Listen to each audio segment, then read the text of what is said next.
Hi, and welcome back to my impromptu stream, continued about who the Taliban are. So, like I said, every time the US gets out of the war, tries to get out of any war, you'll always have these hundreds of millions of concerned trolling articles about the Kurds, the genocide. Thank you. Очень хорошо.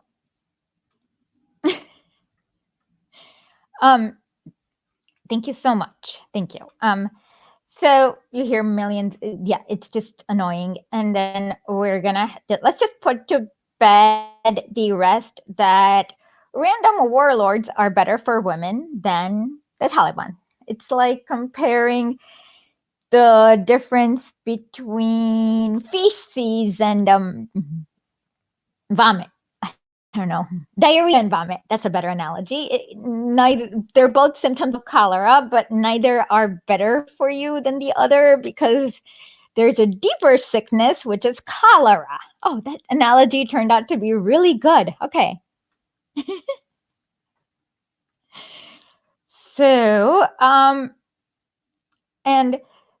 what you'll see is like the US needs. So when you start researching, what you realize is that it's just one group of warlords who are kind of upset that they can't warlord anymore, and then they're mad about the other group of warlords. But let's kind of start with the little picture. Okay, hold on. This gets a little funny. So you guys drug mafia, right? Well, when you don't have a functioning government, other things pop up like toll mafia. Hold on. So the toll mafia is real.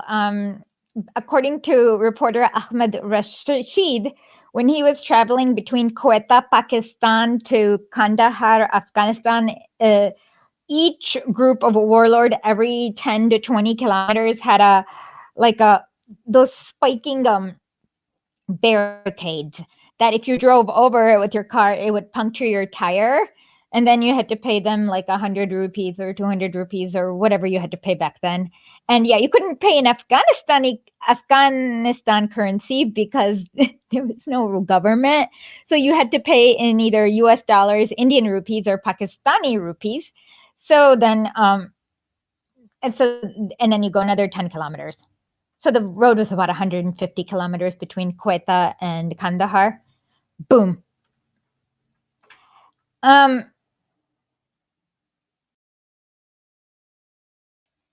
I like Marianne a lot. I think she's mistaken, but yeah, it is meant to pull on their heartstrings.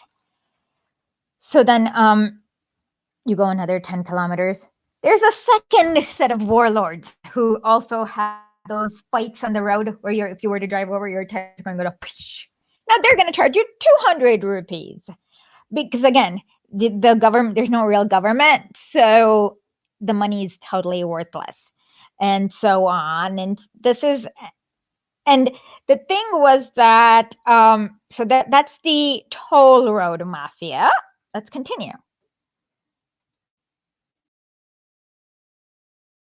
The rice mafia. This one gets really weird.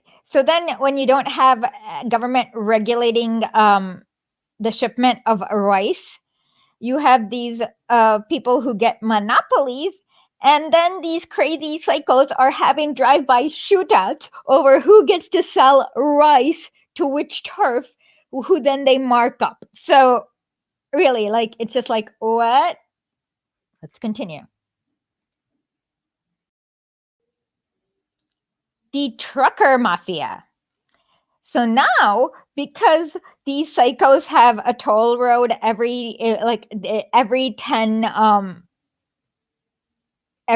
kilometers, now their friends are like, yo, I'll give you like I don't know, 10% of the cut of the crap that I transport from Pakistan to Kandahar, and you can have can you just like let us pass through the toll roads without like the spikes? And they're like, okay. And so, but guess what? They're transporting rice and carrots. So then these truckers basically are the only ones who can safely travel through the roads without getting extorted. The last one is 100% real. I'm not kidding. And the last one is the egg mafia. Yeah. These truckers who are transporting crates of eggs have a mafia about the eggs. And this was again from the Quetta to Kandahar road. Quetta is in Pakistan and Kandahar is in Afghanistan. It's like a 150-kilometer highway. Somebody just Google map and link it here. Yeah. And now again, psychos are having drive-by shootouts because this person thinks he's the only one who should be selling eggs in this half of Kandahar, while this psycho thinks that he should be selling eggs in this half of Kandahar, and the price of eggs are going really, really high. And if you're poor, you're screwed. Yes, please hit the like, subscribe button. So this is the situation after the Democratic People's Republic of Afghanistan was defeated. You had these psycho mafias everywhere. On top of that, we already covered how the warlords were like fighting each other in because they all wanted more of the monopoly power. Well, they were also in some ways extremely psychotic. So they also had, and if you couldn't pay with money, guess what? Oh boy, this is like literally the libertarian paradise. This is what libertarians want. This is the world that libertarians want you to have. Okay. You see this?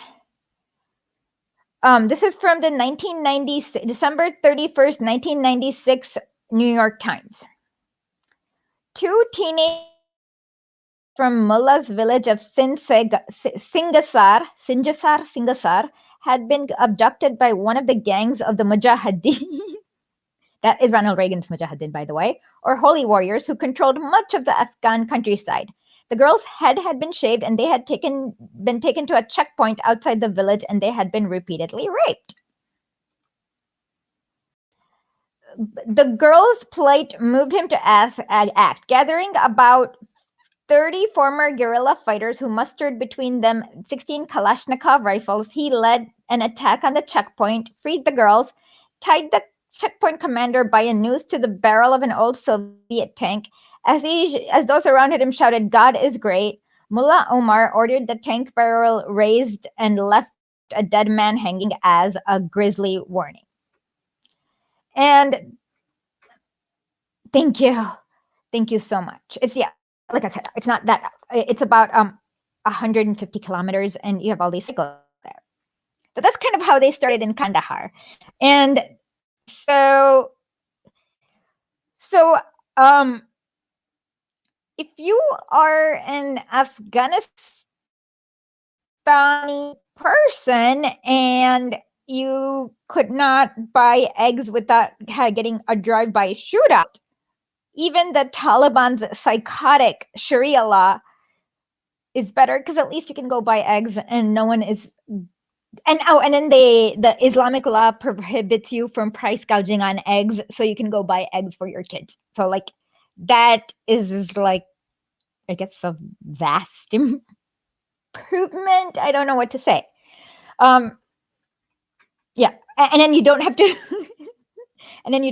get like from going from your house to the egg store. You don't have to give like 100 people tolls for the eggs. I mean, it gets really psychotic.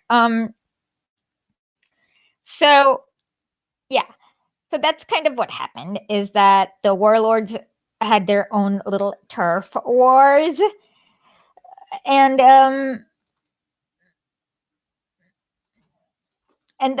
that's when they basically came in and defeated defeated they were able to raise an army, and they defeated these psychotic warlords and kind of marginalized them. Well, 9/11. Yeah, but what if you had to deal with drive-by shootouts over eggs?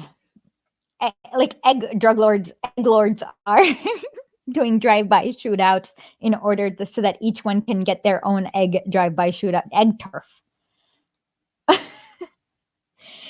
That brings a new meaning to the word eggman. By the way, somebody needs to look if the Egg Monopoly girl's grandpa did drive-by shootouts over his Egg Monopoly turf. Yeah, it's psycho.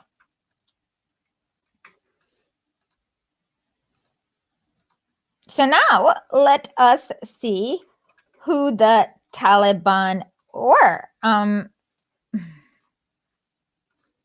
They were mostly young refugees or students, hence the name Taliban, who studied in madrasas with books given to them by the CIA in Pakistan. A handful of commanders from the Mujahideen. So the Mujahideen were like a lot of different psychotic warlords, and some local Pashto tribes people who were just tired of this like egg monopoly bullshit. Oh no, you're gonna get involved in the shootout over carrots and tomatoes, because remember, there's no government, and so everything is about whoever. It's like all about protecting your turf. So yeah, it'll be about rice. Oh yeah, and then when you remember how I talked about the rice monopoly? Well, did you know that there was adulterated? Oh, not to mention, there's no organization to look to make sure that these like cycles are giving you rice.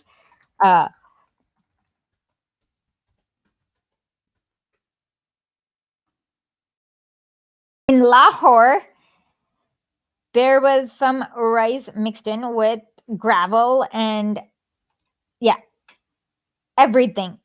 Anything that can be sold will now be a mafia because there is no state.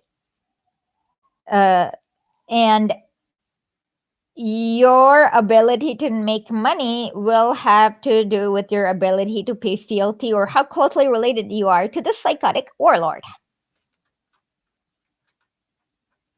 Sure. All of that will be yeah. So yeah, so I don't know what to say besides that, I guess. So then after 9/11, the US came, and oh, did the US, who did the US, okay, by the way, certain neocons, like really, who did the US you think installed in the place of the Taliban? Surely, remember, the minute you let the Afghanistani people actually have autonomy, they're going to go communist. Because it's such a poor country, there's like literally no other way for them to go. Oh my, let us look at this.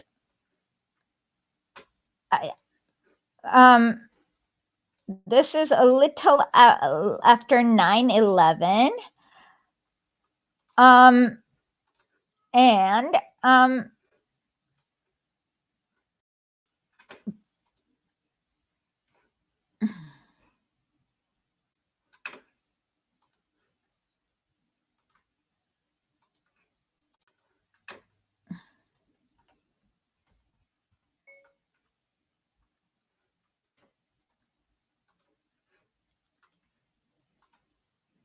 Oh my, pedophiles are back. How lovely. Though puritanical, Taliban tried hard to erase pedophilia from the male-dominated Pashtun culture. 2002. That's gross.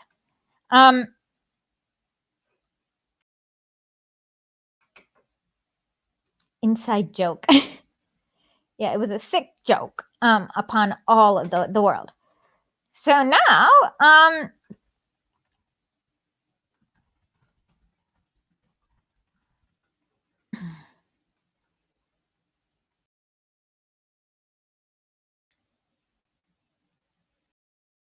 so here's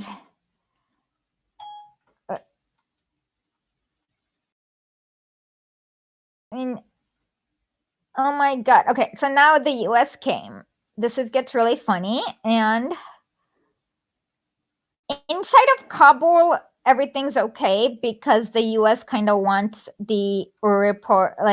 wants foreign reporters to be happy, to kind of report whatever like good things. So inside of Kabul this is not happening. But oh my god, right outside of Kabul, on the other hand, you get back to the warlords having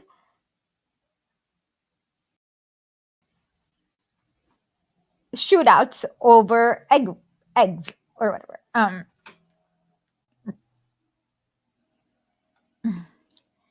One of the two warlords contending for control of is Padshah Khan Zadran, and his rival Saifullah, who uses his Khan means leader, so never mind. You guys know that, right? Khan means leader, so it's probably Saifullah Khan, who has controlled the city since the Taliban fled late last November.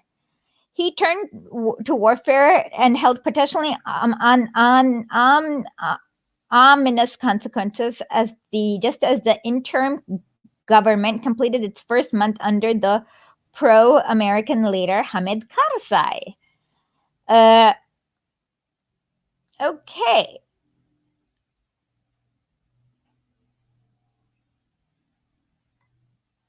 Major cities like Jalalabad, Kandahar, Herat, Maiz-e-Sharif now serve as bases for rival warlords and their heavily armed militia. Oh, okay. So the entire country is splintered by warlord checkpoints. Guess what's back? The toll road mafias. United for the two. Okay. Okay. The clash stormed into to claim governorship of Paktia. So it worked really well. Okay.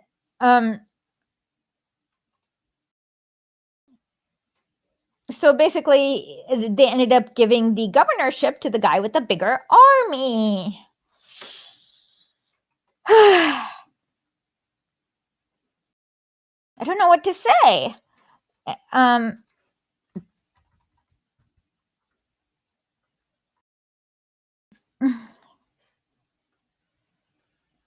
The anti-Taliban, so drug warlords had among his okay.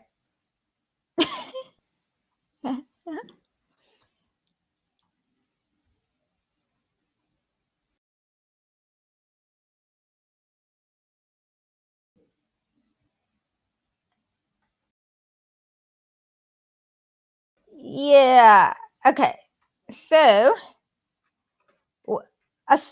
one of the described the rush among fellow traders to abandon their shops and leave. Why? Because the egg mafia is back, and if you have a store,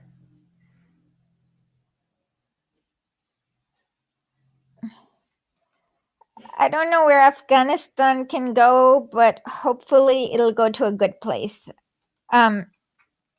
Yeah, because the psycho. So now you get the egg monopoly, egg mafia back. Nobody, and it's only warlords struggling. The shopkeeper. So that shopkeeper going means literally the egg mafia is back. Yeah. This is.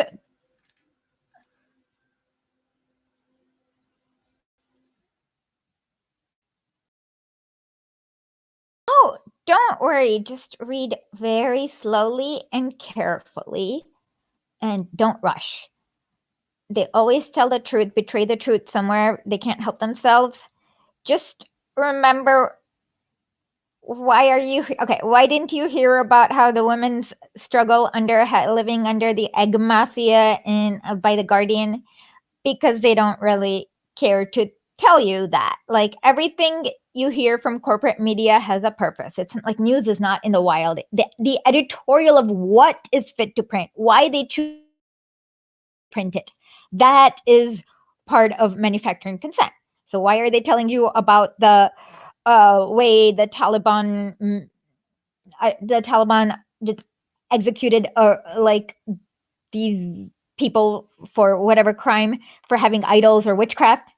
Why are they not telling you about the warlords mass raping all these girls after they kidnapped them and mass raping these boys?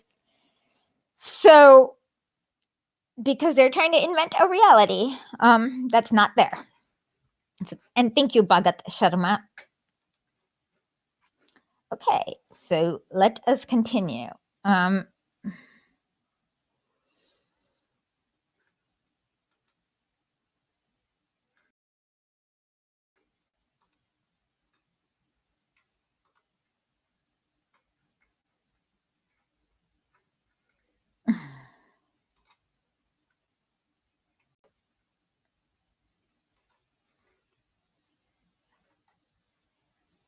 This is a little later. Shut up.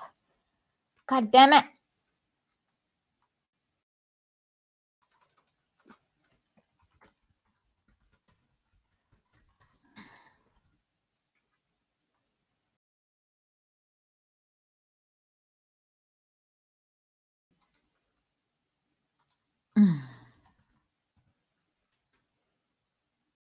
Yeah.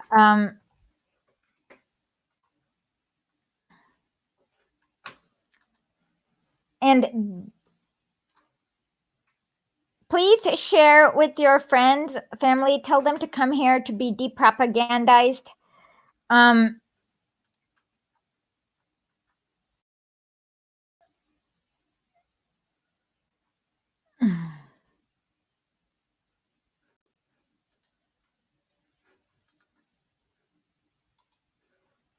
But later that year, what you noticed, okay, I'm just going to share this because this paywalled me, but you guys can check this. The West, later that year, we found out that the West was paying warlords to stay in line so that they would not charge, so they were like, and don't have these egg shootouts. You control the eggs here. We'll pay you $50 for not having an egg shootout or something like. I don't know how that transaction worked, but yeah, something like. My guess is that's me imagining how the West would have fixed this. Okay.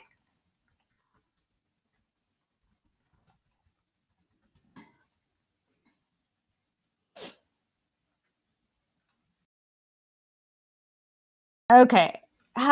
Okay. I'm probably going to get paywalled. This is another Guardian article.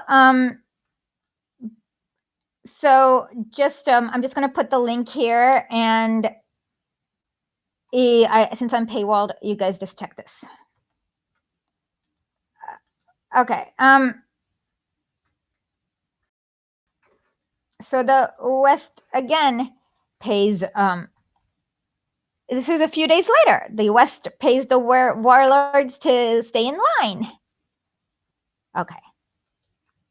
Let me see if I can get this one that's not paywalled. Oh my, this is hilarious. Donald, yes, this one I got.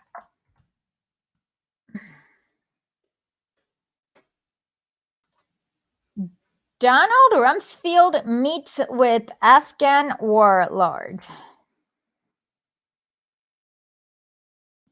Okay, that's not what happened, by the way.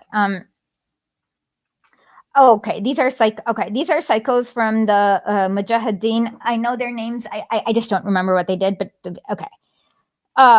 Anti-Taliban Northern Alliance. That's so funny. It's so adorable. Not adorable. He knows what he's doing.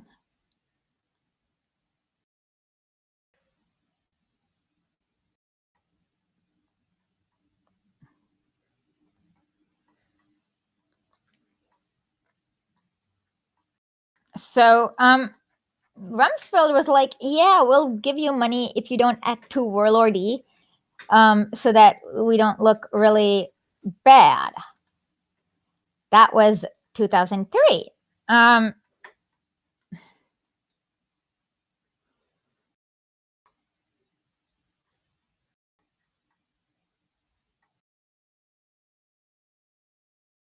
Now,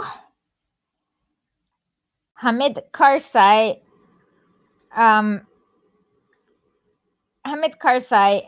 so then they have the interim government, and then they have a constitution.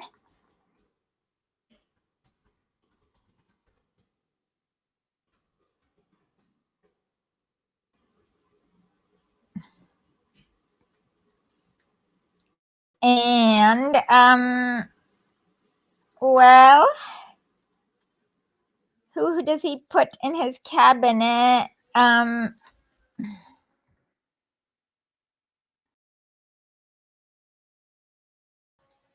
Even Human Rights Watch was forced to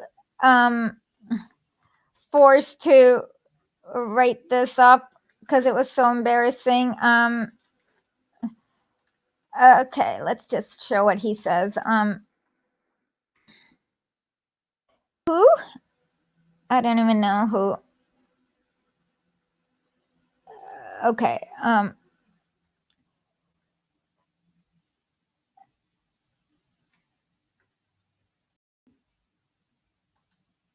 Yeah, obviously, when you have psychotic warlords who are turfing over egg monopolies, things aren't going to get better. Okay. Human Rights Watch.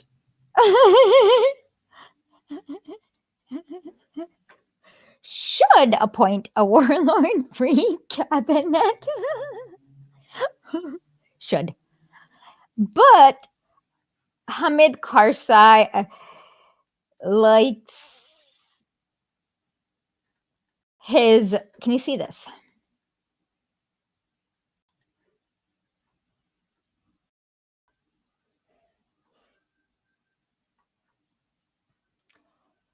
Hamid Karzai just likes having himself not blown up into pieces in a car bomb.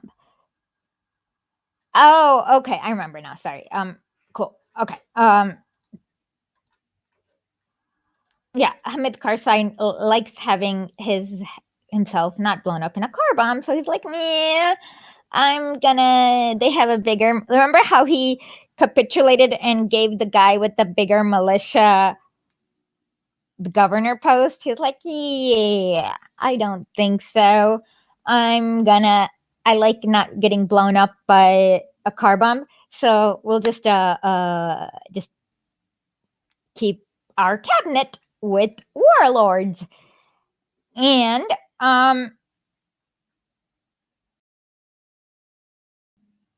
so we get his vice president. And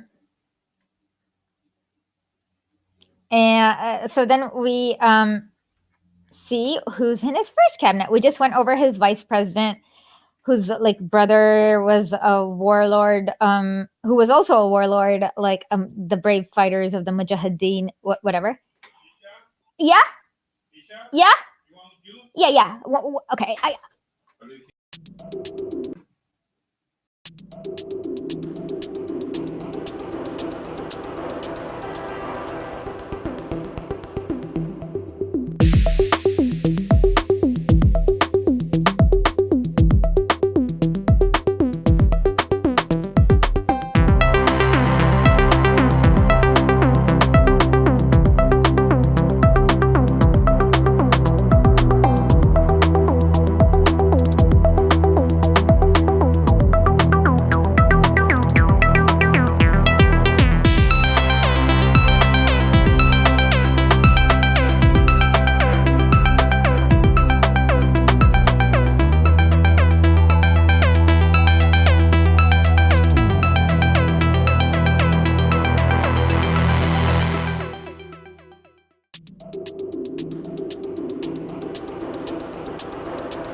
Sorry, I just went to take a water break. My roommate made some watermelon juice and I'm thirsty. So I was like, yes, I want some watermelon juice.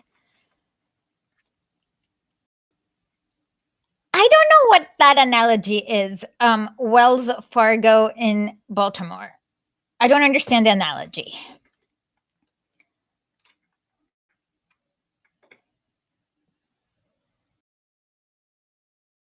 Thank you. Yeah, so then I guess okay, so then let's look at Abdullah.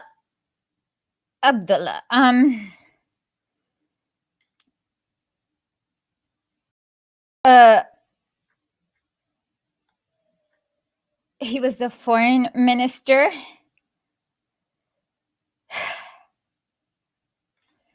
Oh my, he was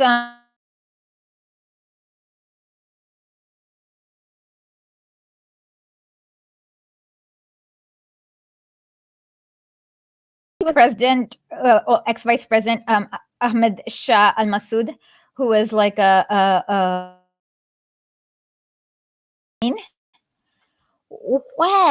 the foreign minister was a medic in that brave mujahideen.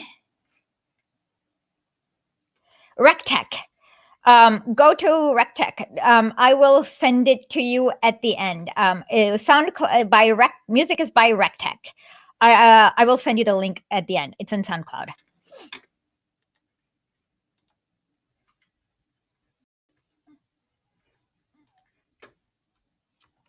Okay.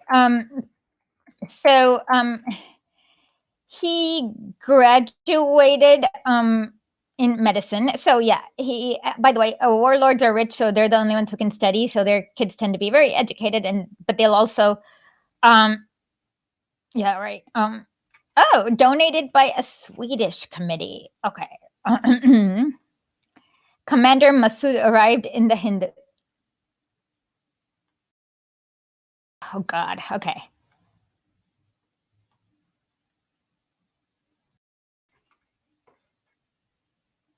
Okay, so he was a medic. Okay, I mean, he sounds less bad than the others, but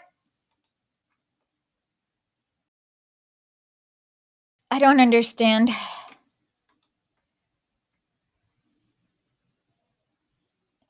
Because they were all killed, I don't know, purged. Ronald Reagan. I don't know. I wish I did. So that is, so they say, so he's actually literally related to the vice president, probably. He was appointed. Okay, that is pretty terrible. Okay, that's a good one.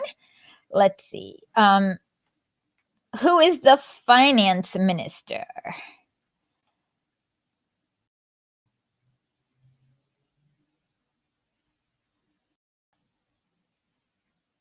I don't know. Okay, this is a very mysterious. He was born in 19. So the finance minister is called Anwar ul Haq Ahadi, and it's very mysterious. Like, he graduated from Northwestern University, but there's like a lot of mystery about what he was doing between the years of 1978 and 1992. So, okay. Let's see who else. Interior Minister was Ahmed Ali Ahmed Al Jalali. Okay, he's actually not bad. He was his dad was like his dad was what do you call it? Like in the Dawood government. Historically.substack.com. Please subscribe.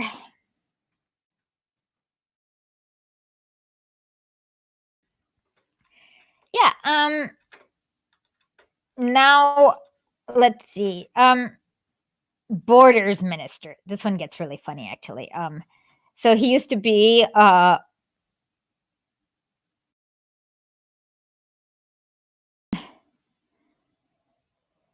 Yeah, he used to. He had a toll road mafia basically. Abdul Brahui Khan. Um, yeah, this guy. He had a Karim Brahui. Okay, he had a toll road mafia, and then they was like, okay, oh, you were the guy with the biggest militia. And then if you go down and down, you'll see that they're all different warlords, and nobody is really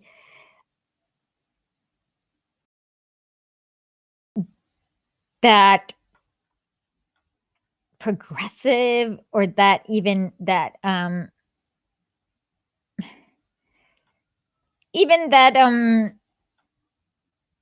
anything.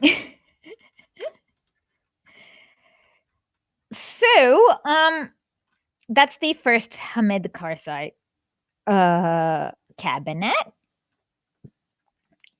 Uh, so now, what do you think how are women treated in this thing where the government does not even have? Oh, I love this one. This is the uh, this is the journal that speaks for British millionaires. I love the way they try to bury the lead with this one. Almost no warlords. Almost no means yes, warlords. Because if there were really no warlords, you wouldn't say almost no warlords. You'd say some. Well, no, you'd just say no warlords. This means some, not. This is greater than zero. And it's not that unreasonable to expect a country to have zero warlords in their cabinet. Okay. This is anyways,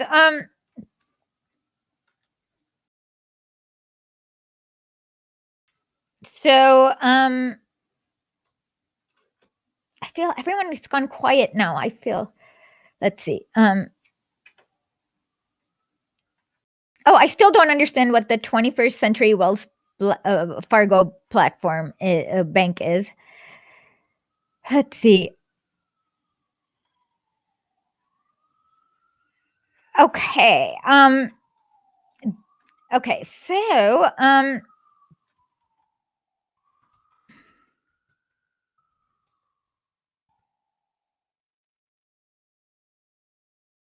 oh, okay. This one's funny because it looks like Congress knew about it because they had a House hearing. It's called Warlords Inc. But and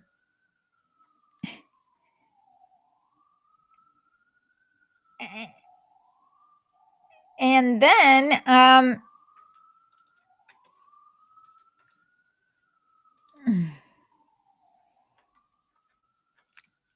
then the Carnegie Endowment in 2009 also talks about all the warlords in the cabinet, and they blame it on an over-ambitious reconstruction model. No, this is the problem, of course, when you're trying to loot from Afghanistan. If you actually put all the poor people in charge, well, they're going to be like, screw you, you're not going to loot from us anymore, go away. So they can't do that. So then they try to balance it with the least psychotic, publicly appearing, least embarrassing warlords. And then, okay, let's see. Okay.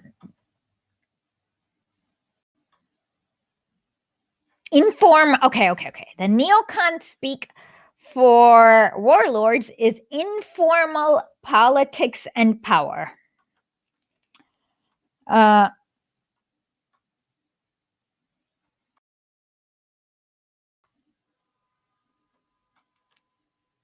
So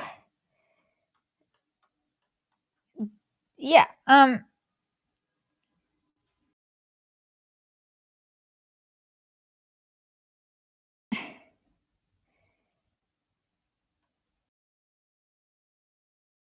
so then like where are you going to?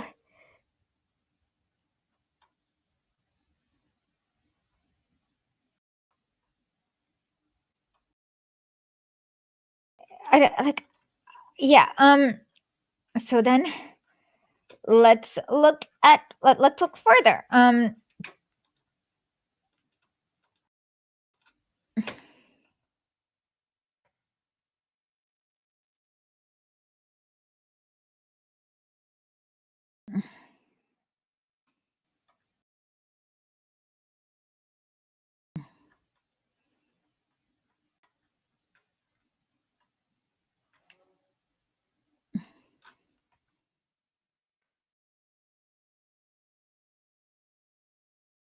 Oh my, Ken Roth again is kind of forced to like confront reality in the face. Oh, poor guy.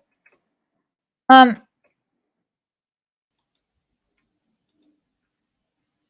no. Comment more. Comment more. I get more bothered when people don't comment. um. Oh, Ken Roth. Okay. While the rest of the countries, what? This doesn't make grammatical sense.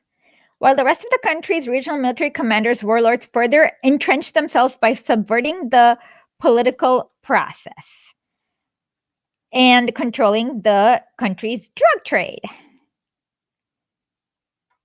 Economic, like I said, exactly. Only 35% of the school-age girls are in school. This is Human Rights Watch.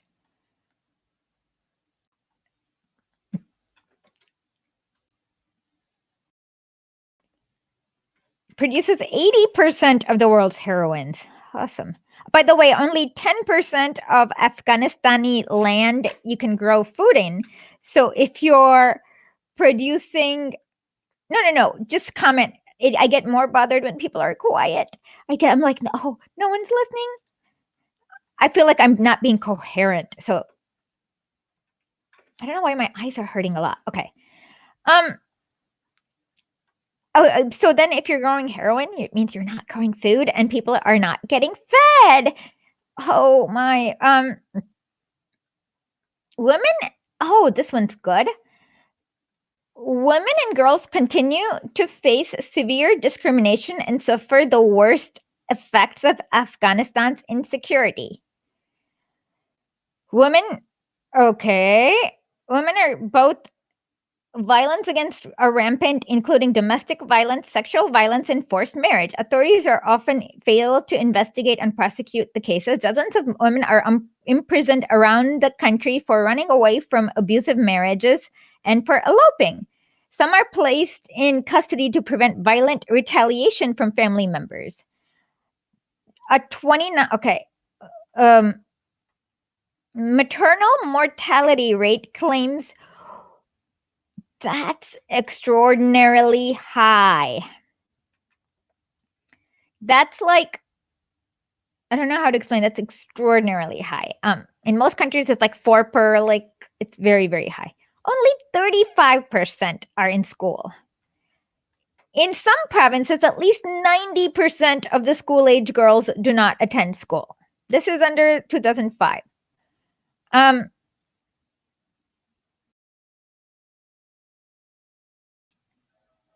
Okay, who cares? It doesn't matter if your vote doesn't matter. You can like symbolically vote. Okay, so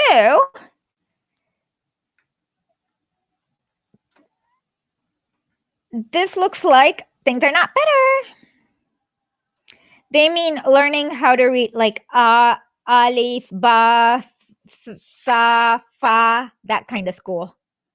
Like even religious schools will teach you the basic alif, ba, sa, za. They're not teaching you that. They're not teaching these, even the basics. Yeah. I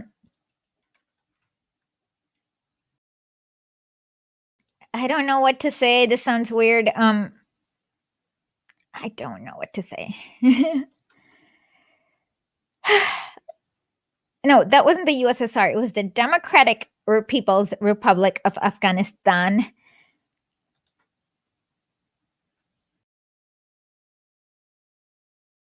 Oh, because to manufacture consent, it's like a dog that barks every time. So, like every time somebody throws a biscuit at him, and he barks at the right person. There never was. There never was. Check out our episode by Dan Kovalik on the human rights industry. Okay, so we've gone through 2006, and things are not getting better. Okay, so let's continue. Let's go to 2007 to 2008.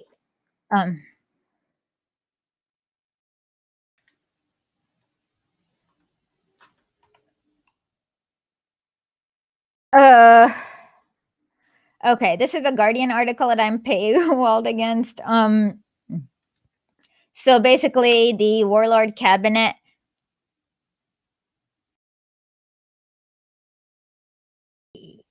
Yeah, that's exactly what I think. We should wait because the jury's still out on this whole thing. Um, so, oh my God, a warlord, they have mass amnesty for warlords who've raped the girls and kidnapped boys and had egg monopolies and whatnot with drive-by shootings. So I hope you can see that this one's funny. This is by the Wall Street Journal. I'm not paywalled, I think, so I'll share this.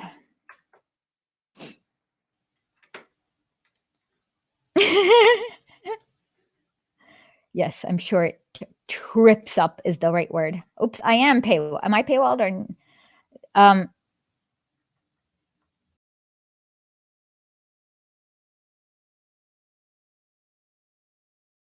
what? This is funny.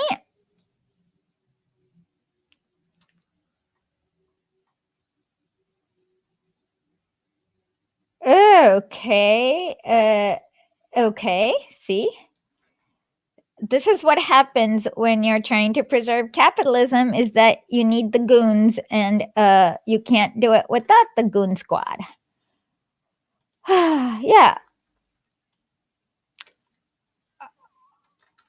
Oh my God.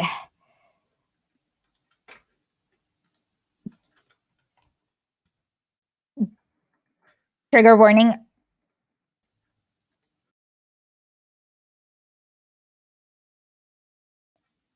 Ish. Yeah. Afghan boy dancers sexually abused by warlords. Former is a little and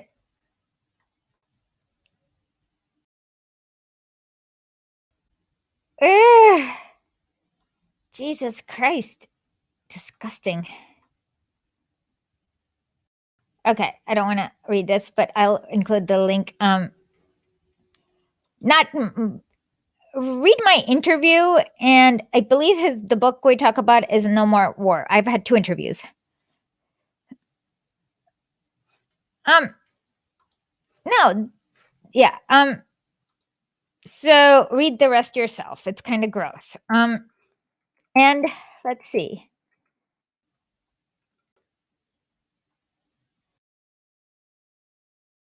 Uh,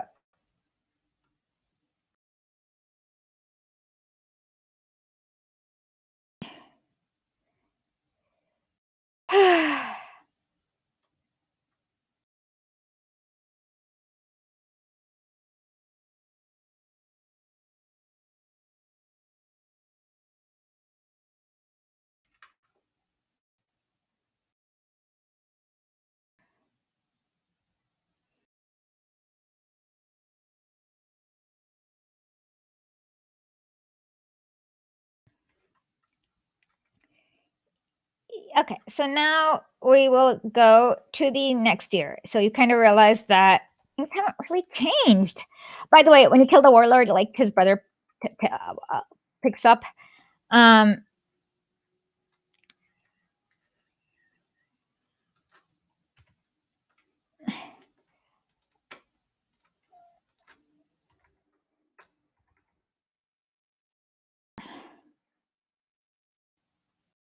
uh,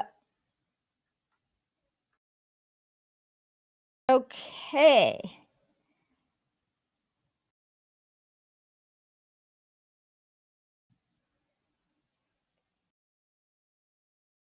So things. Oh my god. Oh my god, Lord. Oh my god. Oh my god. Okay, okay. Oh my god. Oh my god. Oh my god. I hope. Oh my god. This is really funny.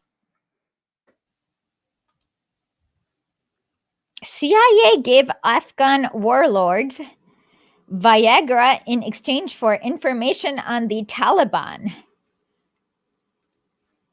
Why would you do that? Okay, apparently I'm paywalled, so you guys are gonna have to go there again.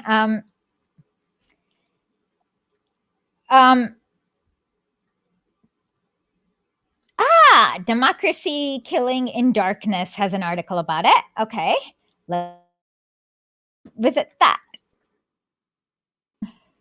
Which makes the Gaddafi Viagra story make sense. I guess that's like, so everything the US does is projection. So 4 blue pills. Well, the CIA buying information.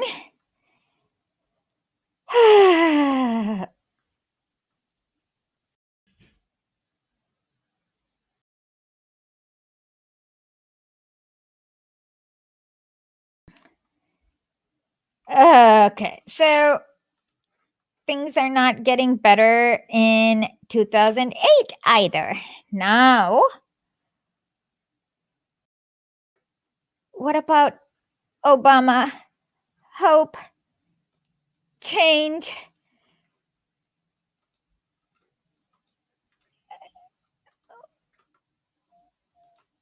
Well, let's see. This is the story of 2 warlords I first met in 2002, when an American victory seemed near and the demoralised Taliban were surrendering in droves. The 2 warlords were key American allies whose drug trafficking and human rights abuses were conveniently ignored. Warlord number 1 now faces life in an American prison, while his former partner, Warlord number 2, has become Washington's favourite, fated by none other than Barack Obama. Oh my God, so much hope, so much change.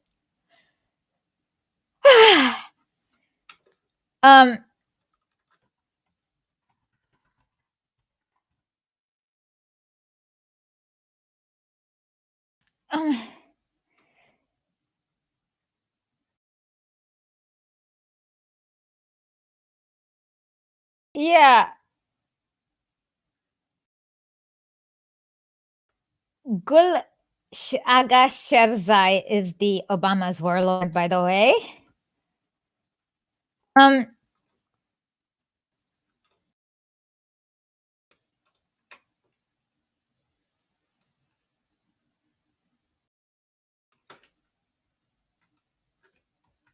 Okay, let's see.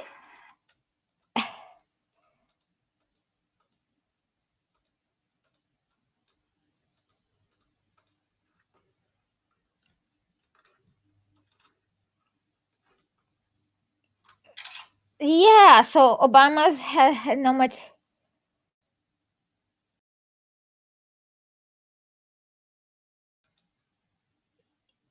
Yes, we can. No, I was the one who did the subtitles, so I must have used American spelling.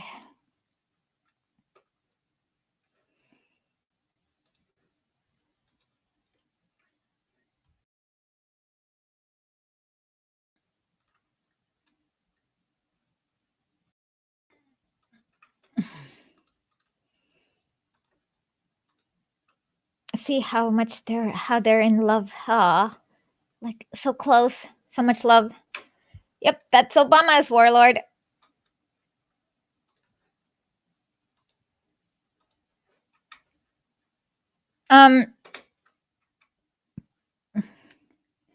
Yeah, because I was the one who did the subtitles. That's why I used the American spelling, because I did the subtitles.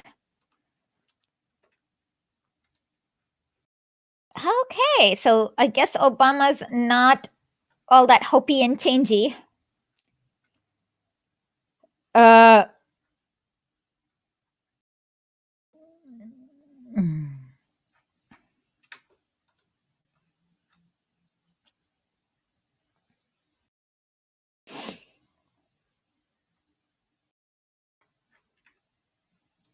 Okay, so now let's continue what happened in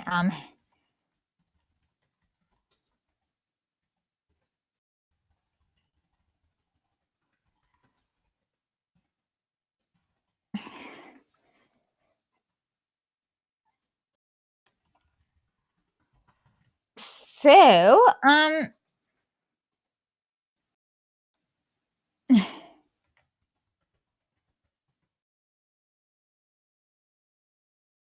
my come on. Okay, so now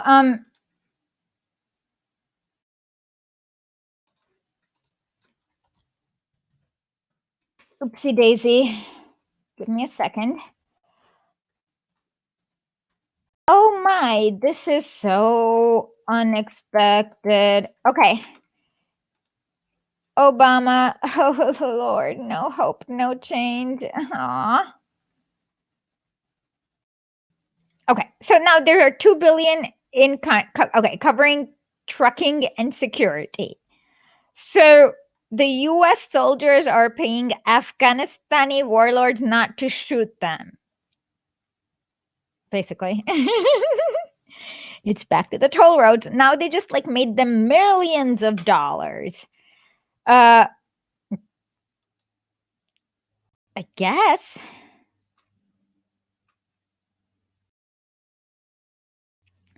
Yeah, so now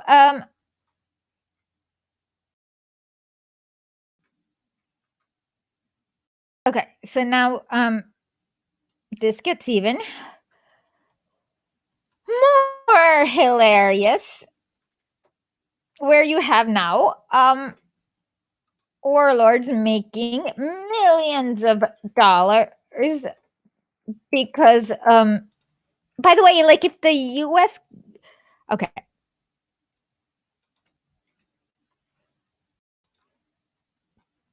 this is funny. A security post on the road. Okay. So now we remember when we talked about the toll booth warlords. Let's remember this toll booth mafia.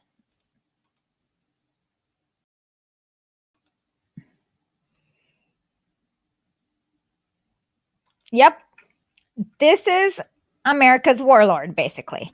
Security post on the road controlled. Yeah, it is putting that Russian bounty story ahead. Because Americans are paying for non-American bounty. Yeah.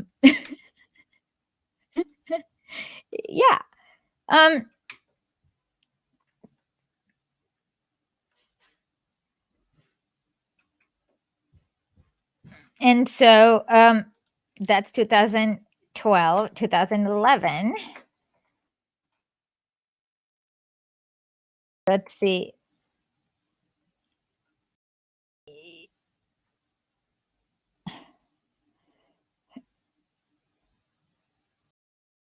Okay, this is really hilarious.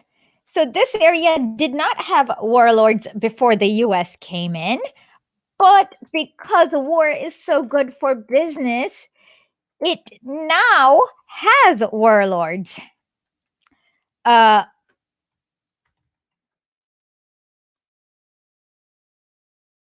So they actually had a little bit of a democracy.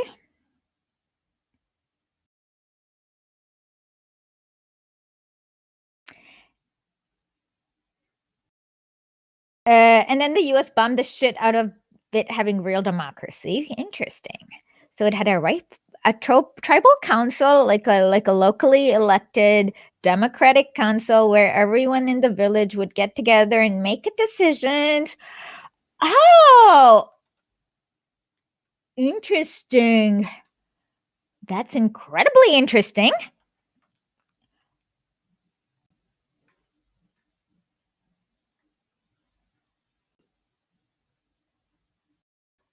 And boom, the US bombed, and now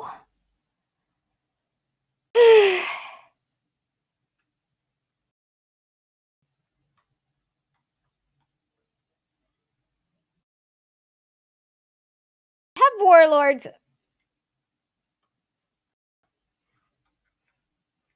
Weird. Does that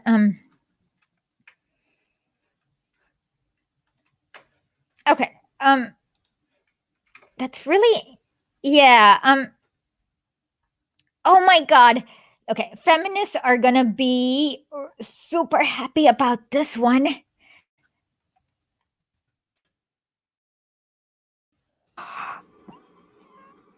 More? Oh my God, I can't wait. Women warlords.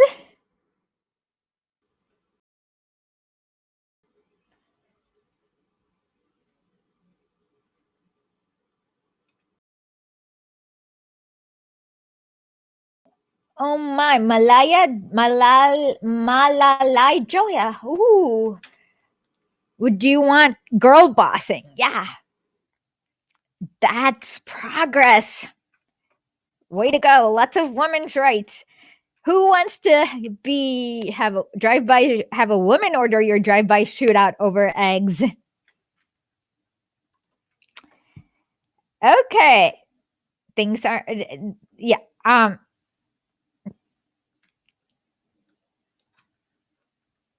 Of course the warlords are abusing women and nothing's really getting better for most people. On top of that, you're also having the US sucking out resources and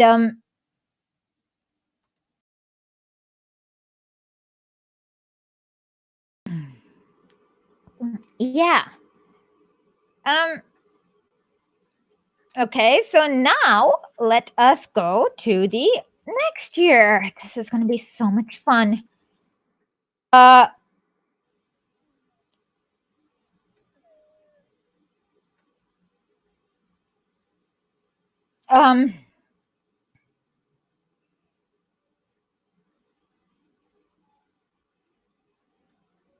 now they're having BBC now realizes that they have been able to not hide this much longer.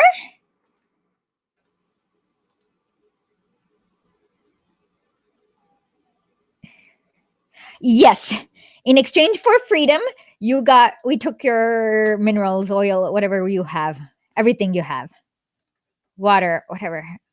Interesting. So again, nothing's changed, but the New York Times just doesn't think that. No, now we're gone to 2012. Lots of hope, lots of change, but nothing really. Okay, let's continue.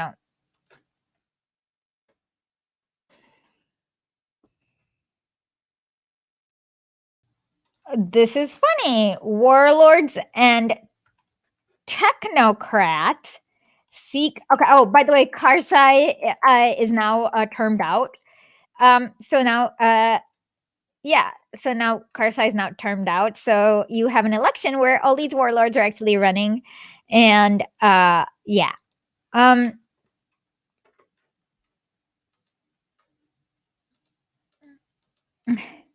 That's 2013, and then we get Ashraf Ghani, who's the U.S. He can't even get enough enough votes amongst the warlord population that he the U.S. has to broker a peace deal, and he's like a total ghoul.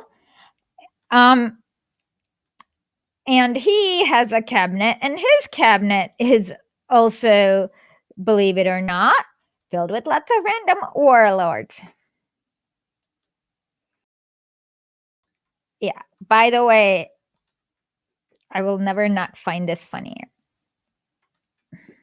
One scenario that we've not discussed in detail, of course, is the survival of the Assad regime.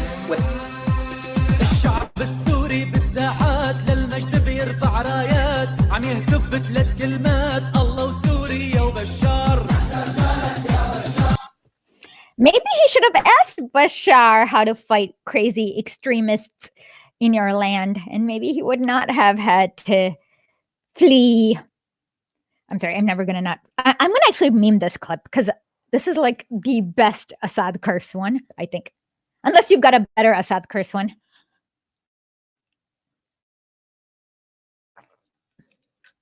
Yeah, this was him talking about how Assad should transition out of power.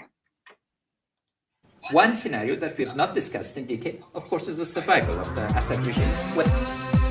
الشعب السوري بالساحات للمجد بيرفع رايات يهتف بثلاث كلمات الله وسوريا وبشار. Okay, I always dance along to this. It's a catchy song. Yeah, this is the yeah, that's exactly why I said he's a victim. You know what would be the funniest victim of the Assad curse if somebody's like, Assad must go, and then like lightning strikes, and then like we have to have a top 10 Assad curse one day. Yeah. What? So now let's see, what does this CIA? Oh, thank you. Do in 2013. Oopsie daisy. Well, show me her Assad curse video.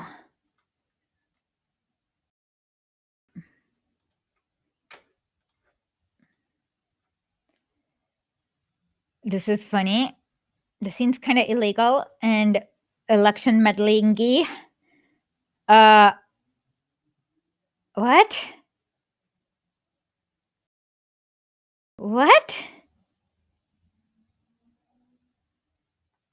This seems really not cool.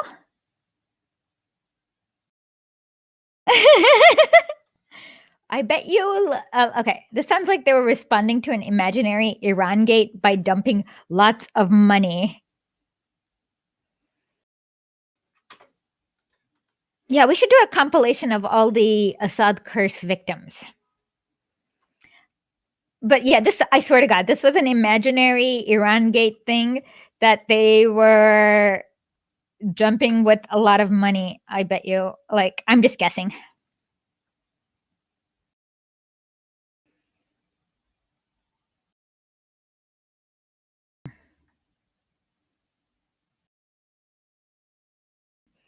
Karzai knows how not to get killed with a car bomb. I really think it's that simple. Like, it seems like he just knows how not to get killed by a car bomb.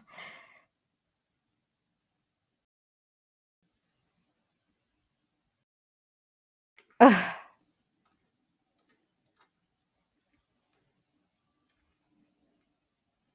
Okay. With eggs.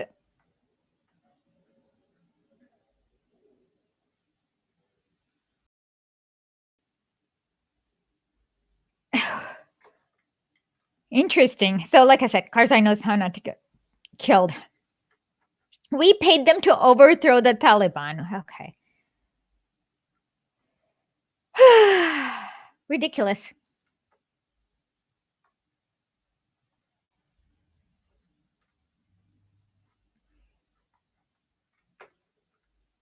Okay, so yeah, I'll post it.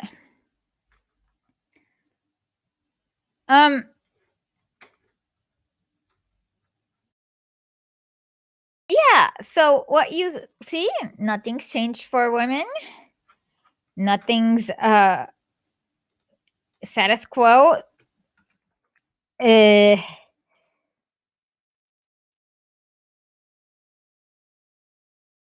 Okay, and then some of them get elected, if you can call it that,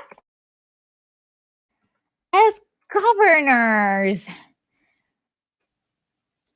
What? Okay, so this is a book by Cambridge University. Oh God. Okay, this is feminist progress in a girl boss kind of way.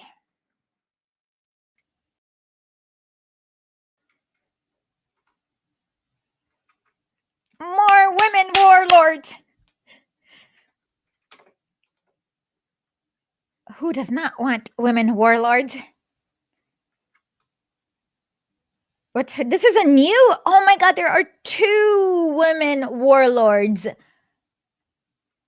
Commander Kaftar, and then the other one.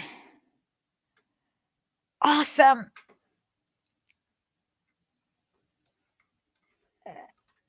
This is exactly what we need. Thank you. Who does not love female warlords? Okay.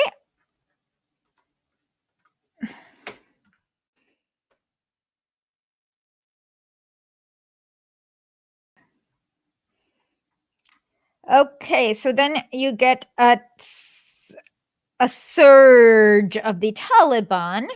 And who are these anti-Taliban forces? Oh boy.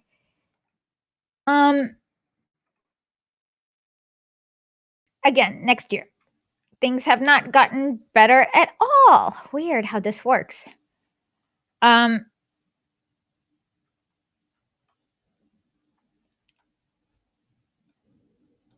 Nothing's changed. Nothing fundamentally changed.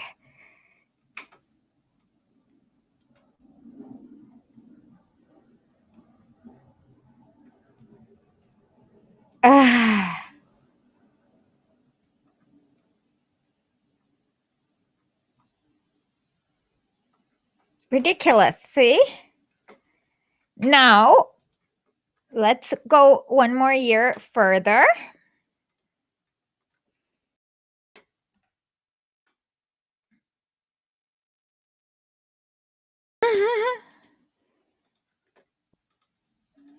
Okay, Human Rights Watch is also weighs in and is like,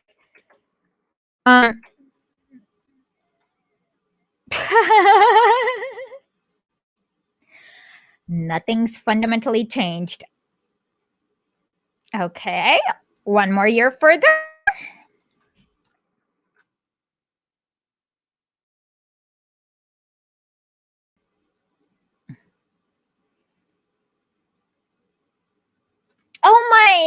Oh, okay.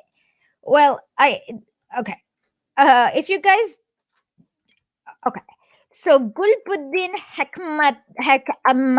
Hekmatyar was this total psycho. He's the one with Zigbinu. How do you pronounce that dude's name? Zigby. I don't know. Mika's dad. His name, with like the gun. He's a total psycho. He like threw acid on women's face when they went to school and his college and stuff like that. Well, he returns to Kabul.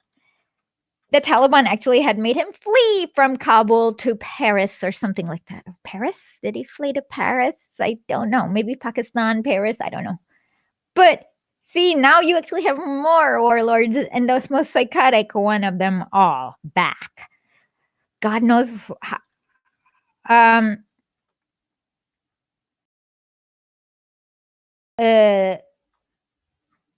Okay.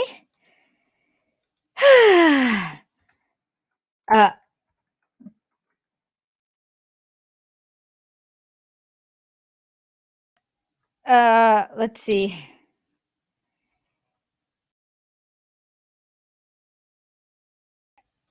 So on top of it, we see a report that basically not only, so now the only thing that's changed is that maybe, I swear he was in France. My memory says he's in France, but my memory could be wrong. Oh, this means that, oh my, impunity for US funded warlords. So now they not only, like, it's like a monopoly, like it's kind of like it's like, you know how the banks consolidate. These warlords have like kind of consolidated, so there are fewer up at the top that are control more of the territory, kind of like Wells Fargo.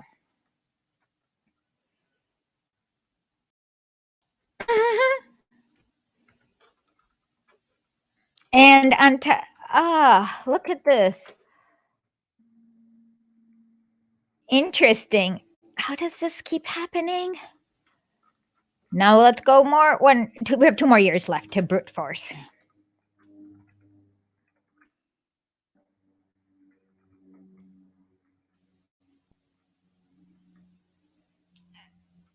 Oh, this gets really interesting. You know the psychotic warlord Hekmatyar?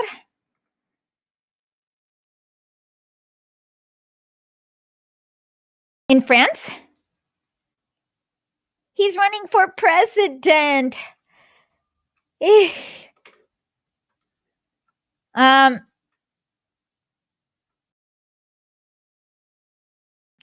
they're having drive-by shootouts over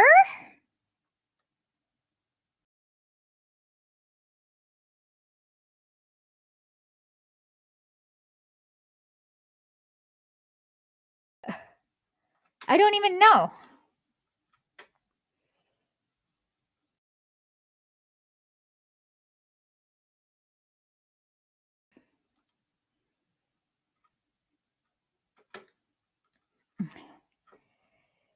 So then, what's his name? What's that? Ghani wins another term because, yeah, it kind of sucks.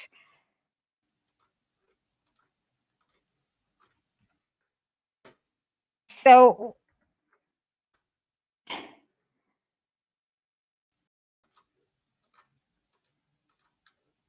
and so now, yeah, so things are not better. So now the Taliban is like one warlord who are maybe not going to have a drive-by shootout over eggs or rice, but they'll probably have their own arbitrary system. Like, yeah. So I mean, that's the thing, is that you can never have democracy. The reason why it's going to be full on commie. So they're trying to not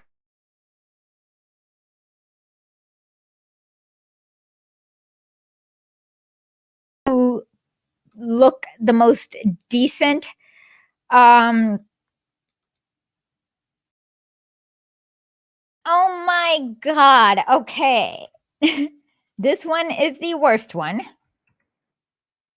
And this is the US state. I said the most respectable looking warlords who look the most decent in front, because they're trying to do a double game. They're trying to make it seem to the American public seem like they're not total psychotic warlords. Okay, this is 2020. And by the way, can somebody find me that Biden clip about how Americans can't fight a war that Afghans are not willing to fight on their own? We're going to debunk that right now.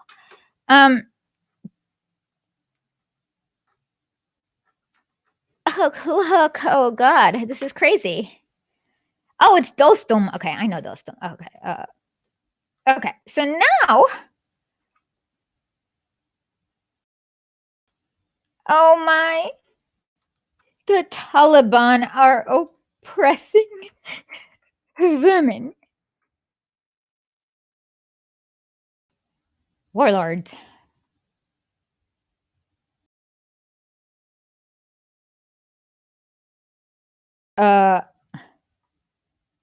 Okay, interesting.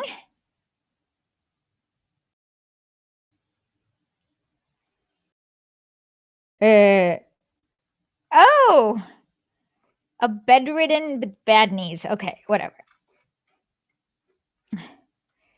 So,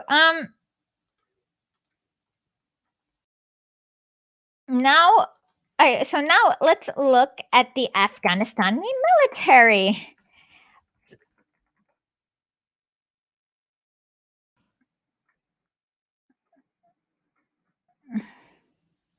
So basically, the Afghani military had no boots, barely enough food. Somebody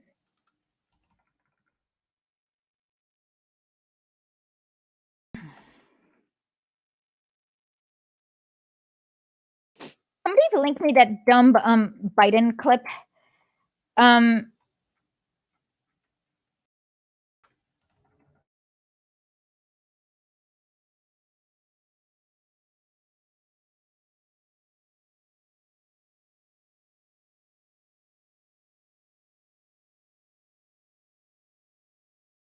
Opium.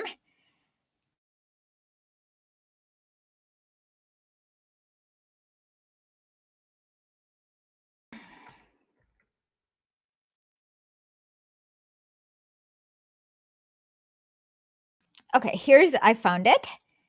They haven't Are you going to seriously? Yeah. Of course I defect to the Taliban. Are you willing to die for this? For your warlord? Look, they have no shoes, no food. Our boots have holes in them. Look at this. Are you willing to die for what are you willing to contractors bribe in order to get more contracts? And are you willing to die for this? No. So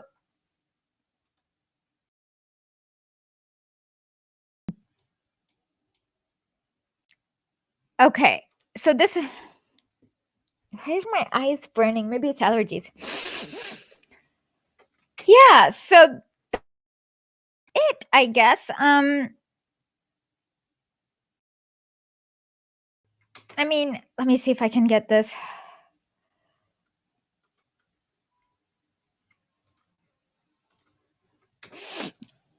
I think it must be allergies.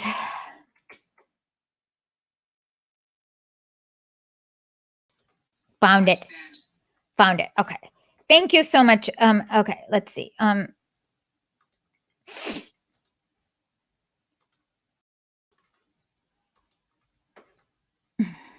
Squarely behind my decision.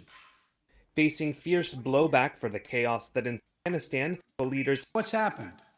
More quickly than we had anticipated. So what's happened? Afghanistan political leaders gave up and fled the country. Because this was a house of cards. So the entire US Afghanistan army project was a house of cards built upon warlords. So the minute the warlords flee, I mean, this is not an Afghanistani military. These are warlords militia who are there for some reason. Yeah, so you're gonna get like murder. Yeah, and of course, the minute so don't install warlords. This video is gonna trigger me a lot, right? With like Biden's don't install warlords. My speech? No, I don't think they defected to the Taliban. They just surrendered and they're like, yeah, we don't want to fight. I think they just checked out. Most of them just checked out. Yeah, most of them just checked out. They were like, yeah, we're not gonna do this. This sucks. You suck. We all suck. This is stupid. So most of them were like, okay, let me just check out. Yeah, Biden's speech is not stupid. So first of all, you installed political leaders who are warlords. And as we can see, Hamid Karzai, for example, oh, by the way, Biden was the head of the Senate Foreign Relations Committee at that time. So he could have totally stopped that by having a hearing and doing whatnot. Hamid Karzai literally gave in and gave the governorship to the guy with the biggest warlord, the warlord with the biggest. And then when these warlords flee, you are surprised that their militia that you call the Afghanistani army or Afghanistan army just were like checked out. Especially after they don't have any boots in the middle of the winter in Afghanistan where the thing can go to minus 30 degrees. Come on. This is why I hate everything in American discourse.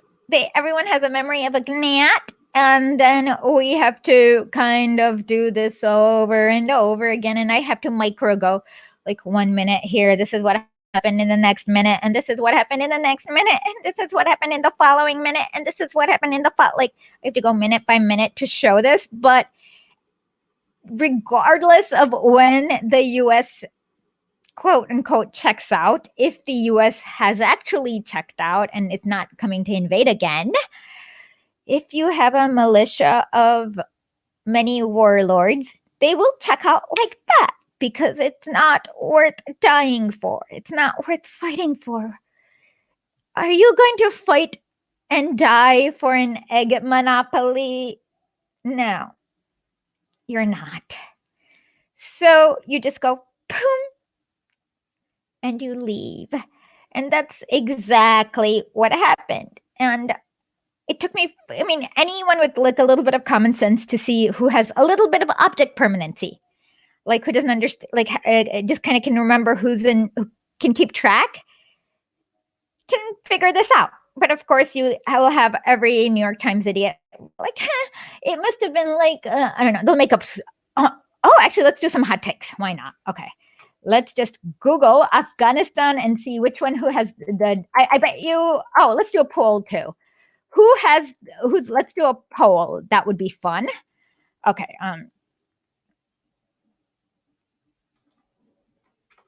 Who's going to have your opinion? Who's going to have the dumbest hot take about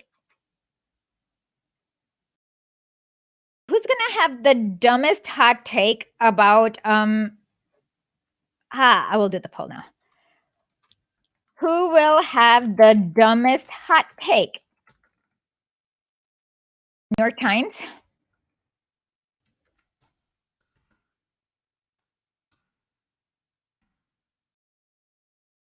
Washington Post, Wall Street Journal.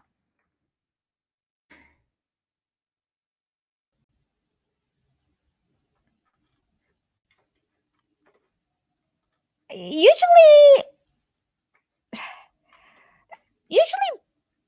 oh God, yeah, economy. I forgot to add that, but that's okay. Let's look. Let's see.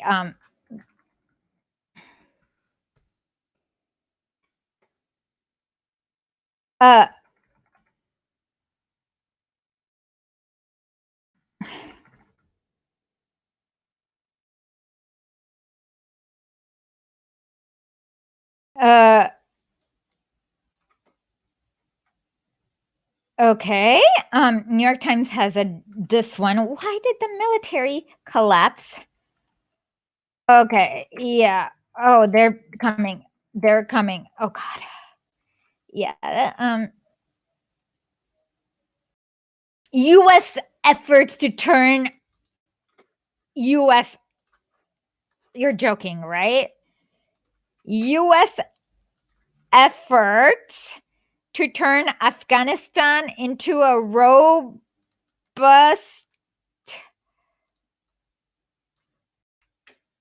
independent fighting force failed. You're joking. How did they manage to do this? Like, seriously, this is like,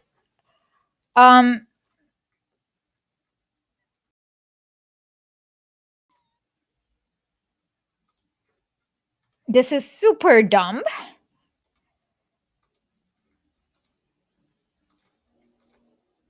God, this is there. Okay, let's look at what Washington Post has to say.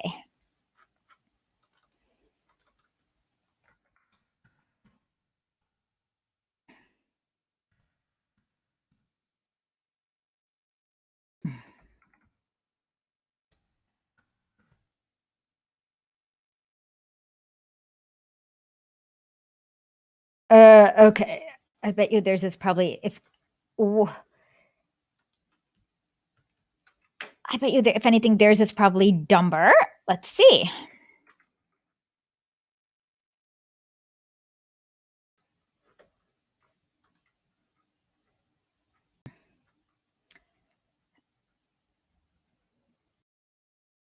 Analogy, it's going to be okay.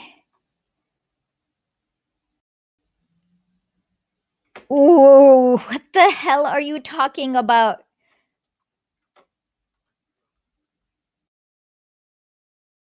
Soviet, Jesus Christ, this is like the worst projection. Half the time you realize that the US government literally has the worst projection of everyone else's foreign policy. They're like Soviet Union did not have any ambitions other than leave us the bleep alone, go away. Like their only thing was like, go away, please go away. That did not do that because the Soviet Union was not involved in Vietnam to more than like giving advice to Ho Chi Minh once in a while. Okay. What was the third one? Wall Street Journal.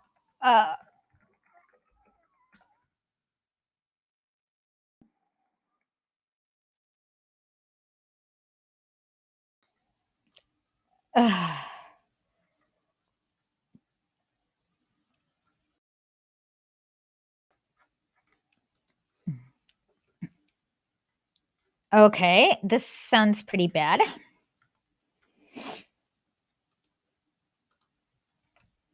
No, I believe the dropping dead was when you bombed it in the first place. I don't know. Can you show them about the egg? Please, show them about the egg lords. Seriously, literally, send them the article about it was egg lords or the rice lords or the toll booth lords or the whatever, anything. So yeah, and okay, so you guys decide. Do we have any questions, any comments?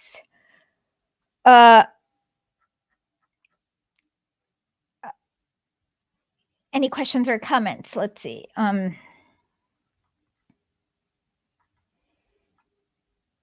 The problem is that smart takes like mine won't ever get more than 30 viewers.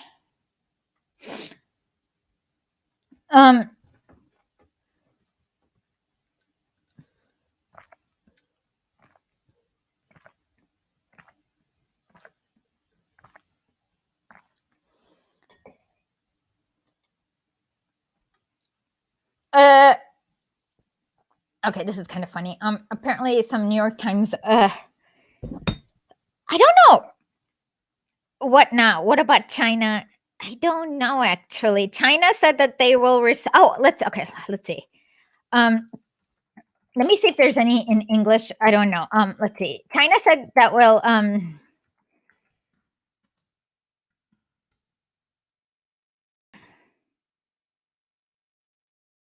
yeah, China says that it will respect Afghanistan sovereignty and will work with whoever emerges as their government.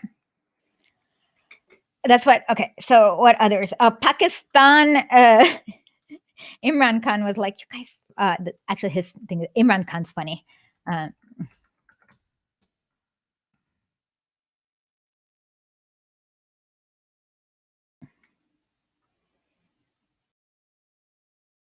Okay, this one's actually really funny.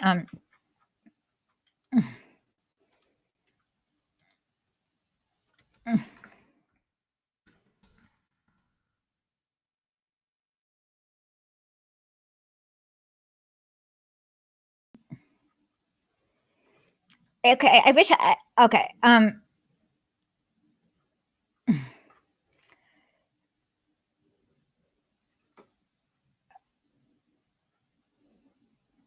Okay, this one's really funny. I can only find the 18-minute clip where he's like, you guys really screwed. He does not use the fucked it up, but I think that's what he meant. Where Imran Khan is like,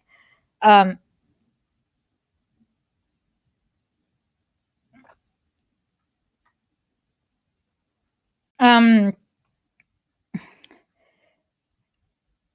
can't find the short clip where he says you really screwed it up, but there was an 18-minute video, but there's somewhere where he says this.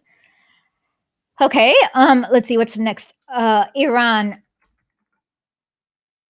What did Iran say? Iran made one of like a boring, okay, let us not squander this opportunity as a for peace, blah, blah, blah, blah, blah, blah. Hey there, blue dog guy. That's what Iran said. It was like a boring platitude. And what did Russia say?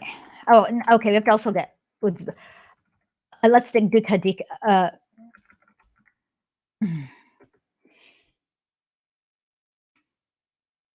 Oh, okay. This is hot. Funny. I believe them. They have no reason to lie. Oh, and Russia and China are not pussies, so that's why they did not evacuate their diplomatic mission in Afghanistan. They're like, okay, we're staying. We're not pussies like you guys, unlike European countries, which are all evacuated. And let's see.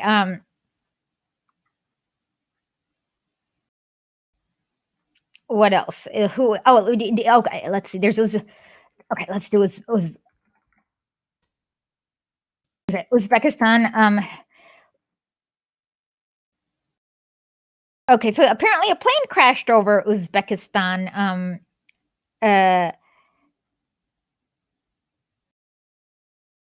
Oh, no. Uzbekistan shot down an fleeing Afghan military plane. Okay, they're free to do that. It was on their space. And I don't blame them. Like, they don't need the nonsense. And then let's see. There's Tajikistan.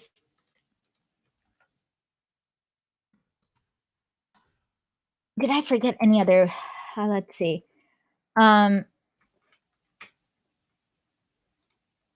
We did Iran. Oh, Turkmenistan. Okay, let's see what Turkmenistan said.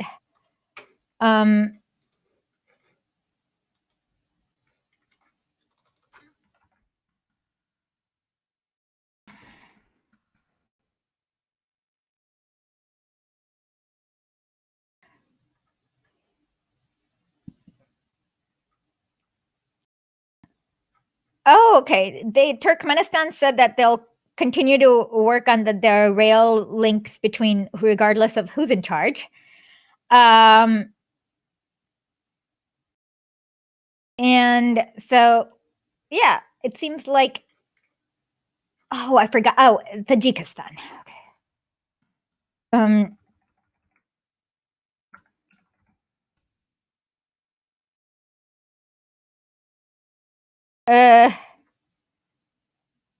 Tajikistan refused entry for Ghani. Okay, they didn't want to deal with the headache. And Tajikistan said that it's willing to accept up to 100,000 refugees. Okay, and so they're not. They're also kind of staying out of this. So I guess we got all the countries. No. Yep. China and Russia. Okay, Russia took, and all the former Soviet countries, and then China did these like military drills where they just went whoosh, and surrounded the borders to stop all psychos from exiting.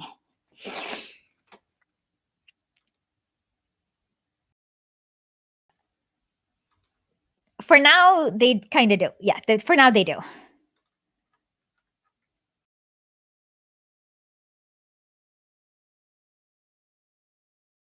Yeah, no, all of those countries were like, no, we're not dealing with nonsense. And they all went, whoosh, and in the weekends they had these drills, and like they're all like reinforcing their borders 10 times over.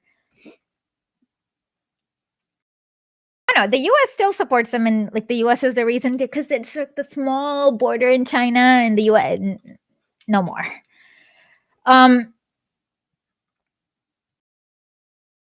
Yeah, like literally all of them. Let's see. But it would be irrational because most people are not like Dr. Evil. So we kind of have to see what they may do based on their interest, especially if it's the bigger the group is, the less weirdly evil they can be. Oh, no. Modi's a snake. Modi's a snake. Let me show you.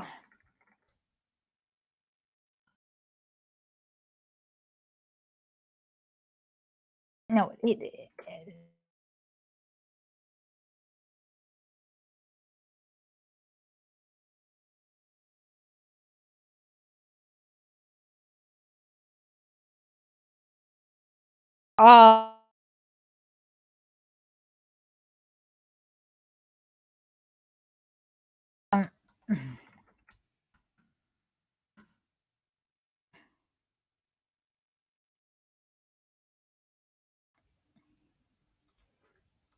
See, like, this is the weirdest horseshoe ever.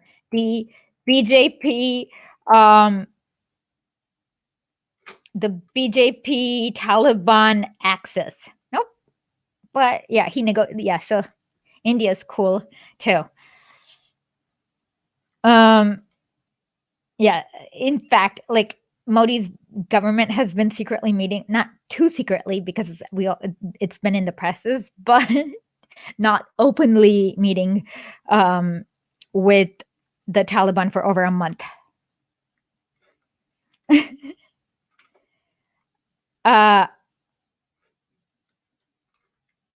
And this one's interesting. They're cool.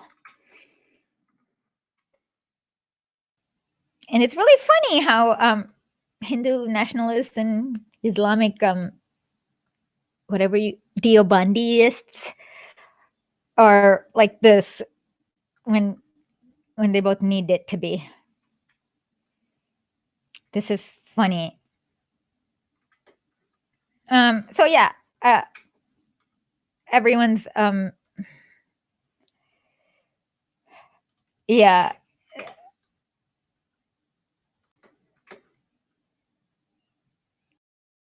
Is there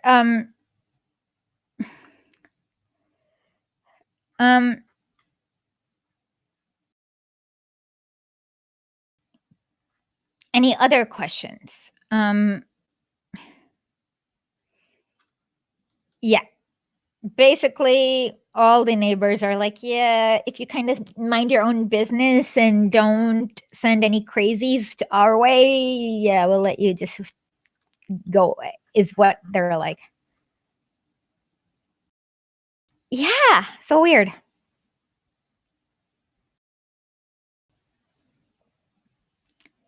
Who knows? They have a lot more in common, I guess.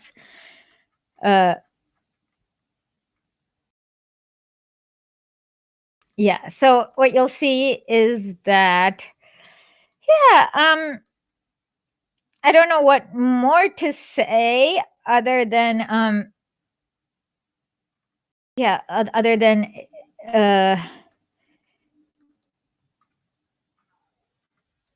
let me see, do I have any other questions? There was a treaty, right? I mean,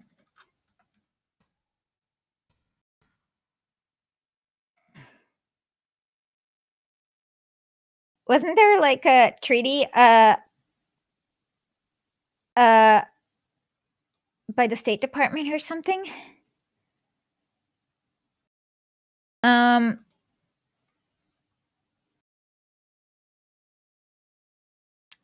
Oh, okay. No, according to Imran Khan, it has it was some okay, the agreement between has no, okay, sorry. Okay. Okay. So this was the meeting. I mean, this was what. Let's see.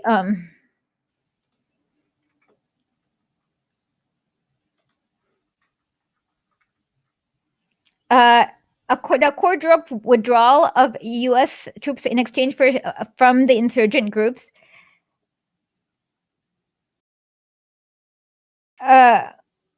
Okay. So nothing really. So that was the treaty, I guess. And I don't know about any secret. If there was a secret backroom deal, I don't know what the U.S. would have to gain. It seems like they've lost a lot, like the ability to send terrorists to China, Pakistan, India, Tajikistan, Turkmenistan, Iran, and ruin all those areas.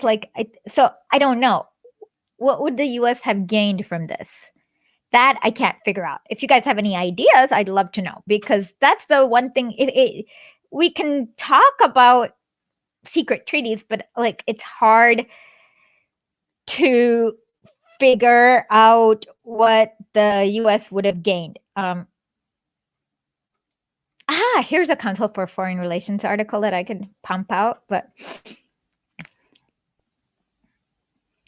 okay. And now, literally, the treaty says nothing. I have no idea what they would have gained. But they can't do that. Remember, all the countries just went whoosh. And hold on.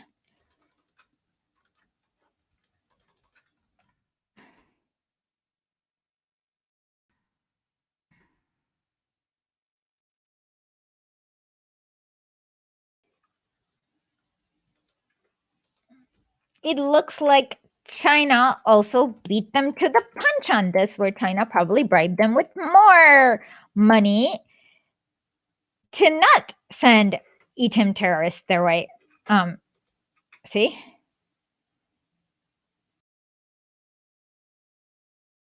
So, see, now so it looks like this is why I'm confused.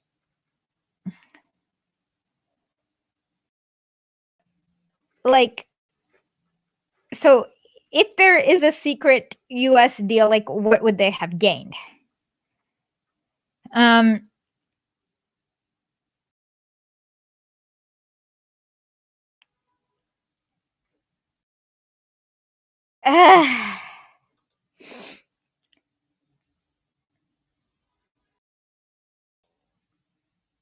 Wait, this is nuts.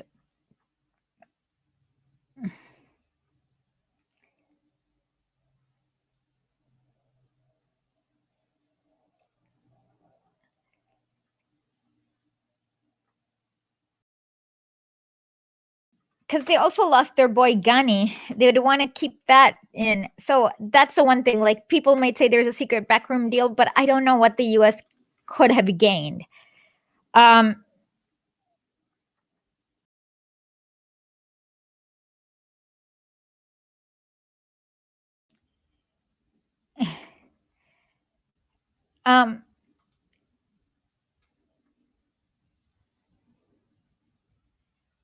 So that's unfortunate. Yeah, like that's why I don't want to speculate too much. Like, I just can't figure out. Like, from what we know openly, it does not look like they would have gained anything. And here's an Indian Express article that analyzes the thing. They mostly claim it's utter nonsense.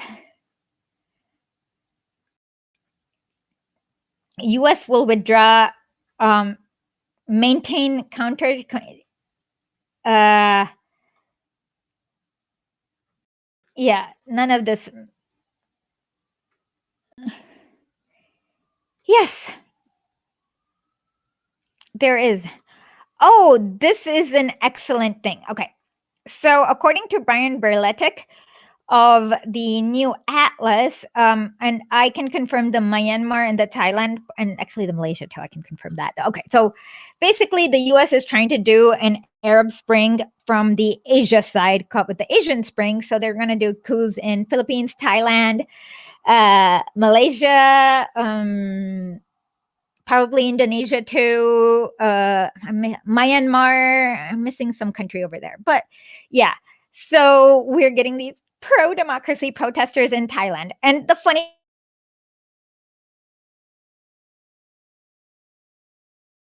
Jay, and so we're just waiting for it to get processed. Thanathorn Jay is a billionaire. And so a week before the elections, he had to go to Washington and hire a lobbyist. So what we can figure out is that there is something that money cannot buy in Thailand, and it is their current government. So, and then so just kind of, you should ignore all the anti-propaganda that's going to come about, like free speech or whatever. And yeah, that's where the US could be trying to do, is like do it from the east, where they're trying to choke China's Belt and Road Initiative there. And then there's always Africa, and Syria. They might just go hardcore on Syria too. What will excellent question. I don't know. What happened?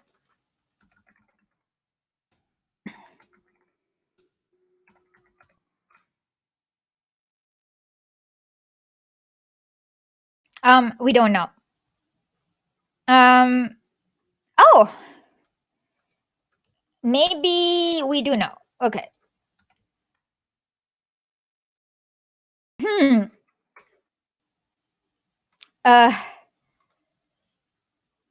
Maybe they'll dissolve it. I don't know.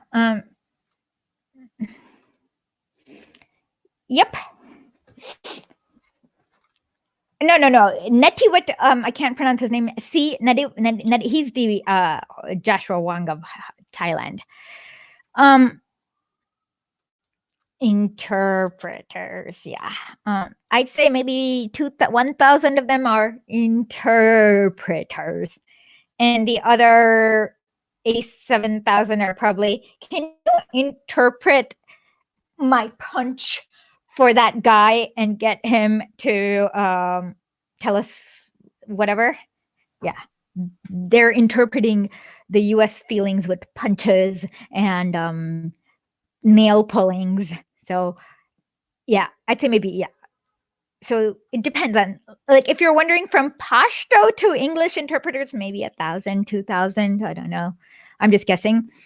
But the rest of the interpreters are interpreting punches and screams after they pull out nails.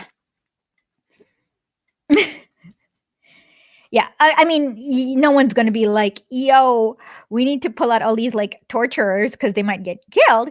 People are like, well, why are you hiring torturers? So they have to kind of cloak that in nice language, like interpreters. They're interpreting, and then you have to ask which language. And you're like, oh, yeah, a lot of the interpreters are probably like not, or maybe they're interpreting bullets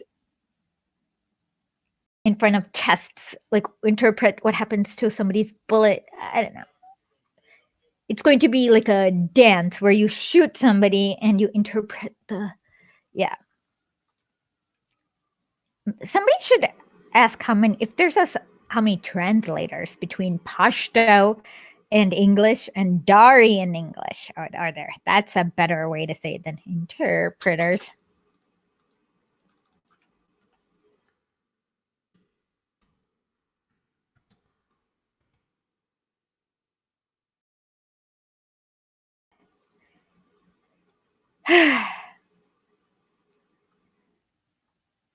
Yeah, really. Of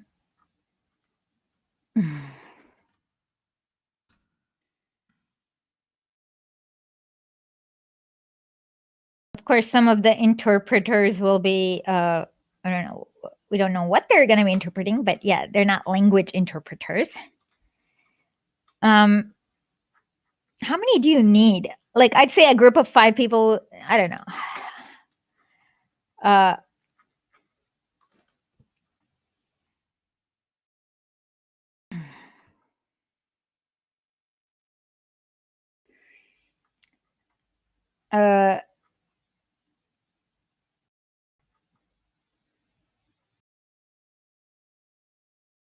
Yeah, I'm having doubts about all the 88,000 interpreters. Or it could be that. I mean, but I don't know. But then it would be illogical to endanger somebody who is just interpreting. I mean, it would be illogical to kill somebody who's so if their life is in danger, my guess is they're doing more than interpreting, like, because everyone uses interpreters, and that's like one of the, like, if they're really like translating languages, it would be illogical that their life would be in danger, in my opinion. And it's hard. That's all I'm saying.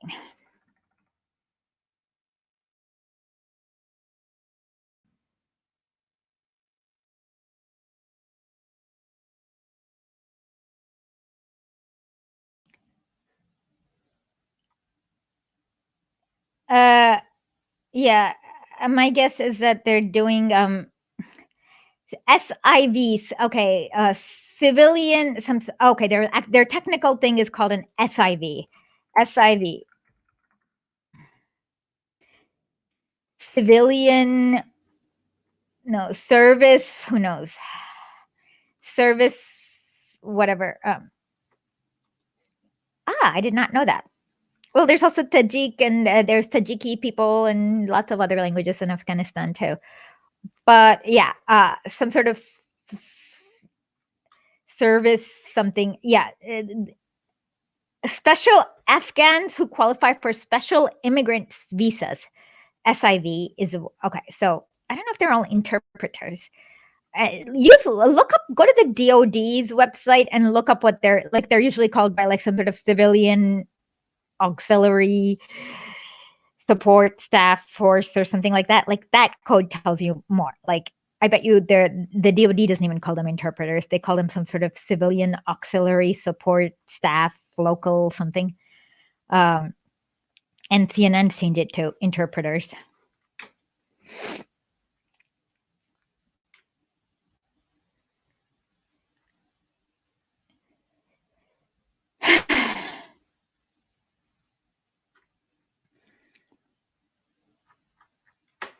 Any other questions before I check out?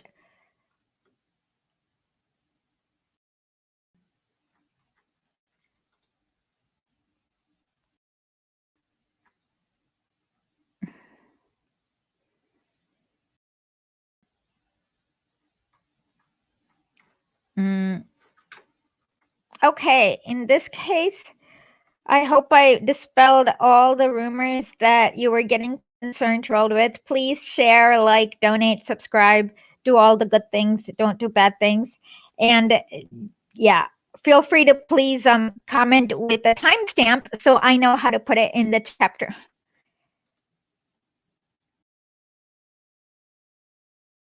Hopefully not.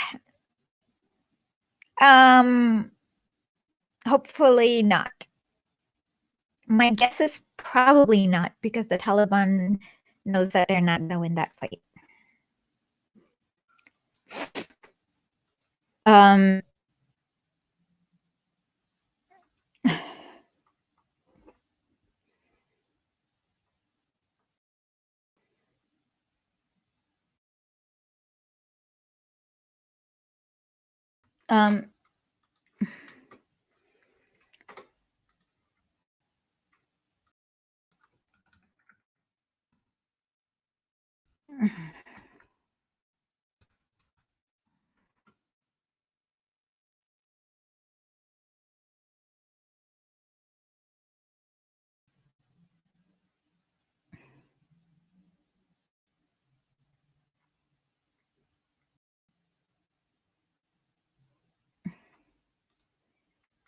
This one's a little too